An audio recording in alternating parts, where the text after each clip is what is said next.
মুখ্যমন্ত্রী professor doctor Manik Saha আজ রবীন্দ্র শতবার্ষিকী ভবনে আয়োজিত অনুষ্ঠানে মোট 14টি উন্নয়নমূলক প্রকল্পের উদ্বোধন করেন এবং আরও 5টি প্রকল্পের শিলান্যাস করেন।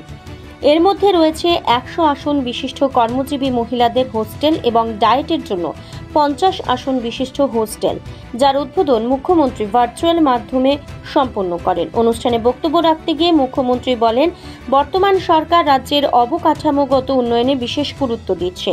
তিনি আরও বলেন, সরকার ইতিমধ্যেই রাজ্যের বাজেট বৃদ্ধি করেছে। অবকাঠামোগত উন্নয়ন ছাড়া আগামী দিনে জনগণকে নানা সমস্যার সম্মুখীন হতে হবে। মুখ্যমন্ত্রী এদিন আরও উল্লেখ করেন যে বর্তমান সরকার সর্বাঙ্গীন উন্নয়নের জন্য কাজ করছে, যার মধ্যে নারী ও শিশুদের কল্যাণও অন্তর্ভুক্ত।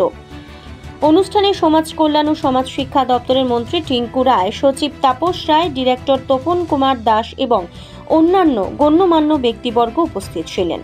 ভালো রেজাল্টও হচ্ছে 2024, সেখানে আমরা এই ত্রিপুরা যে একটা রাজ্য যে নীতি সেটা কিন্তু আমরা 2024 আমরা চালু করেছি। হাফওয়ে হোম, আমি সেখানেও গিয়েছিলাম আপনার নরসিংগড়ে।